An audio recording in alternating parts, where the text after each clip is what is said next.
A investigação do crime que parou o Brasil chega ao seu momento mais tenso. No opulento salão nobre do Copacabana Palace, transformado em um palco macabro, o delegado Mauro, com um olhar de aço, reúne os principais suspeitos pela morte de Odete Roitman.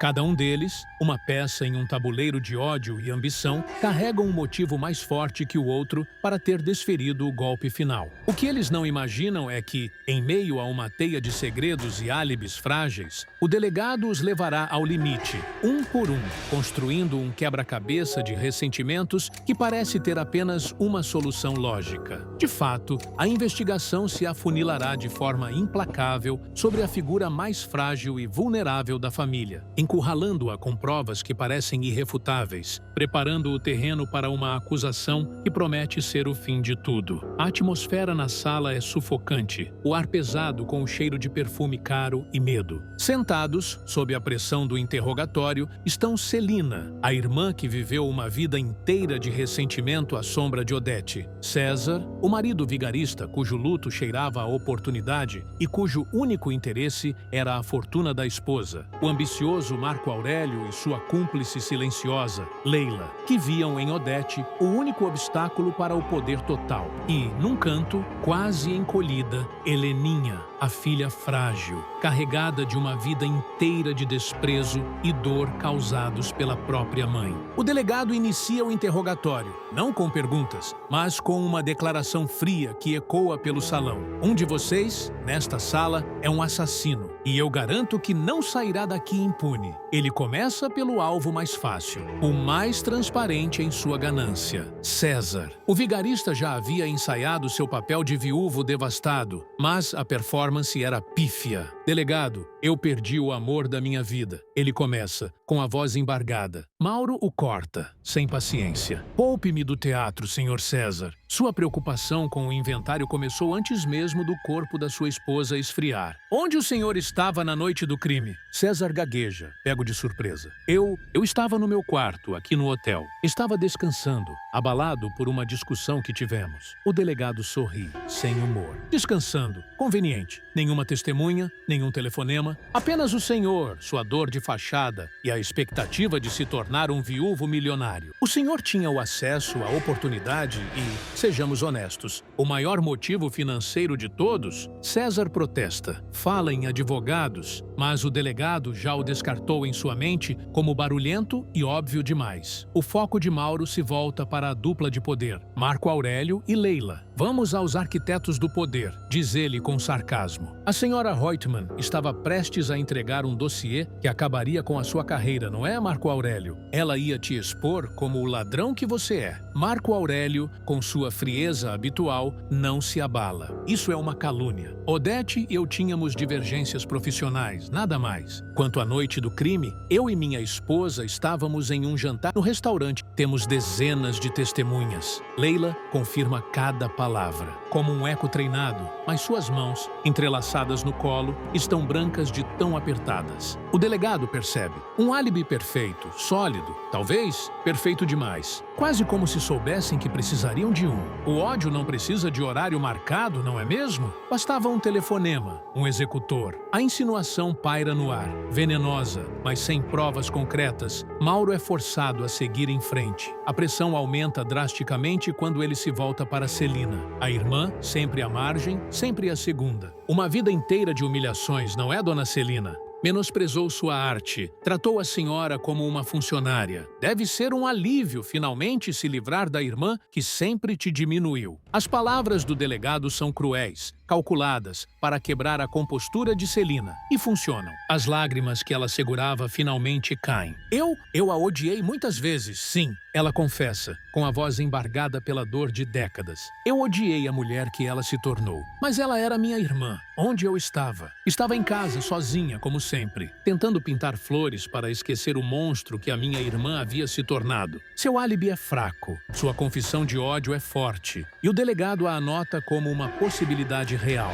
Ela tinha o motivo mais profundo, a dor mais antiga. Mas então, o delegado se vira e todo o peso da investigação parece convergir para um único ponto. Ele ignora os outros, como se já não importassem, e caminha lentamente até a figura mais vulnerável e quebrada da sala, Heleninha. Ele a bombardeia com perguntas, lembrando-a das brigas públicas, dos escândalos na mídia, do ódio que ela nunca fez questão de esconder. Você a culpava por tudo, não é? Pela sua infelicidade, pelos seus problemas. A relação de vocês era um barril de pólvora. Você estava aqui no hotel naquela noite? Não estava, Heleninha? Não adianta negar. Um camareiro ouviu sua voz alterada, gritando com sua mãe horas antes do crime. Acusa o delegado elevando a voz. Heleninha, em pânico, chora e nega. Eu vim conversar, tentar fazer as pazes, mas ela me humilhou de novo, como sempre fez. Ela disse que eu era um fracasso. Eu fui embora. Eu juro, eu fui embora. Mas o delegado tem a carta final, a prova que ele guardava para o cheque-mate. Ele retira um saco plástico de sua pasta e coloca sobre a mesa. Dentro, os cacos de um porta-retrato de prata. Nós encontramos suas impressões digitais por toda a arma do crime, Heleninha. Um porta-retrato com uma foto da sua família feliz. Ele a encara, seus olhos frios como os de um predador. Acabou, Heleninha? Você a confrontou. A raiva de uma vida inteira finalmente explodiu e você a matou. O ar no salão nobre do Copacabana Palace fica rarefeito. As palavras do delegado Mauro pairam como uma sentença de morte sobre Heleninha, que chora. Um soluço de puro desespero ecoando pelo silêncio opressivo. A prova parece irrefutável. As digitais na arma do crime, o motivo estampado em uma vida de dor. César exibe um alívio mal disfarçado. Marco Aurélio e Leila trocam um olhar rápido, quase imperceptível, de vitória.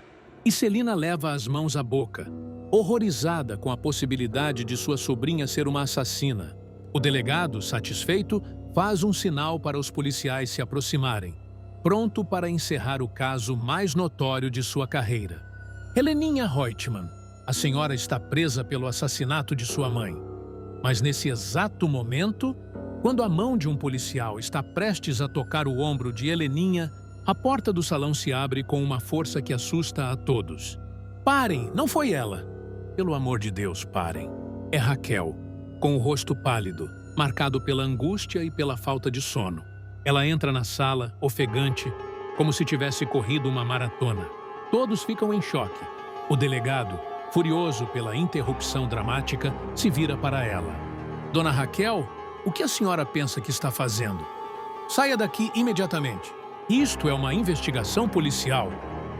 Com a voz firme, apesar do tremor em suas mãos, Raquel o enfrenta. Não, delegado. Isto é um erro. E eu não vou deixar que o senhor cometa uma injustiça com essa moça. Ela explica com urgência. Eu vim para o hotel naquela noite.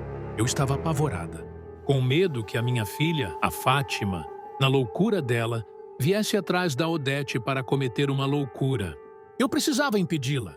Eu fiquei vigiando o corredor da suíte, escondida atrás de um carrinho de serviço. Ela respira fundo e suas próximas palavras causam um silêncio sepulcral na sala. Eu vi a Heleninha sair do quarto. Ela estava arrasada, chorando, muito antes de tudo acontecer. Ela desceu pelo elevador e não voltou. Mas depois, eu vi outra pessoa entrar. Uma pessoa que ninguém, absolutamente ninguém, esperaria. O delegado a encara, cético. Outra pessoa? Quem? Fale de uma vez. Raquel hesita por um segundo, como se a imagem fosse tão absurda que ela mesma duvidasse. Seus olhos percorrem a sala e param no canto mais escuro, onde Leonardo Reutemann está sentado, imóvel em sua cadeira de rodas, como uma estátua de cera, uma peça de mobília trágica no drama da família. Eu vi o Leonardo, ela diz, com a voz quase num sussurro. Ele não estava na cadeira. Ele estava de pé. Ele abriu a porta do quarto da Odete. E ele tinha uma arma na mão. Um suspiro coletivo de incredulidade e espanto ecoa pela sala. O delegado encara Raquel como se ela estivesse delirando. Dona Raquel, a senhora está obstruindo a justiça com fantasias. O rapaz é incapaz. Ele não anda, não fala. Todos sabem disso. Celina se levanta, indignada pela acusação absurda contra seu sobrinho deficiente. Isso é um ultraje. Como ousa? Mas então, o impossível acontece. A cena que paralisaria o Brasil.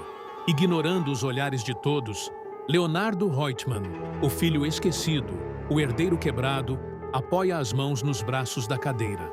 Com um esforço que parece vir das profundezas da alma, um esforço que contrai cada músculo de seu rosto, ele se levanta.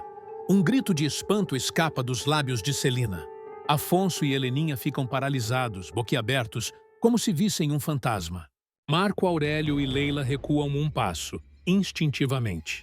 Leonardo, de pé, firme, desafiando anos de um diagnóstico que todos aceitaram como verdade, olha para cada um na sala, e seus olhos, antes vazios, se enchem de lágrimas de uma dor antiga, represada por uma década. Uma voz clara e forte, uma voz que ninguém ouvia há anos, finalmente quebra o silêncio mortal. Eu me recuperei há muito tempo, confessa ele, e cada palavra é um trovão. Eu fingi para poder observar, para poder escutar, para ver a maldade dela de perto, sem que ela me notasse, sem que ela me visse como uma ameaça. Eu me tornei invisível. Ele se vira para o delegado, que está petrificado. Sim, fui eu. Eu peguei o porta-retrato da mesa e eu a matei. O choque é total, absoluto. Heleninha sussurra o nome do irmão, incrédula, a mão cobrindo a boca. Leonardo continua, e sua confissão se torna o desabafo de uma vida de sofrimento, a crônica de uma vingança silenciosa. Ela não era uma mãe, ela era um monstro. Ela me escondeu do mundo como um animal defeituoso, com vergonha de mim. Ela destruiu a Heleninha dia após dia, com seu veneno, chamando-a de fraca e inútil. Ela roubou a vida e a alegria do nosso pai, até ele não aguentar mais. Eu não matei a minha mãe esta noite. Eu a matei um pouco a cada dia que ela nos fez sofrer. Esta noite, eu só parei o coração dela, para que o resto da nossa família pudesse, finalmente, voltar a viver. A confissão devastadora deixa todos em ruínas, revelando que o verdadeiro crime de Odete Reutemann não foi a sua morte, mas a vida que ela impôs àqueles que deveria ter amado, criando com as próprias mãos o seu carrasco. A justiça foi feita, mas de uma forma que ninguém esperava. Você acha que Leonardo agiu certo ao matar a própria mãe depois de tanto sofrimento? Ele é um herói ou um vilão? Deixe a sua opinião sincera aqui nos comentários. Não perca o próximo capítulo dessa história chocante clicando no vídeo que está na sua tela. E claro, se inscreva no canal para não perder nenhuma reviravolta de Vale Tudo.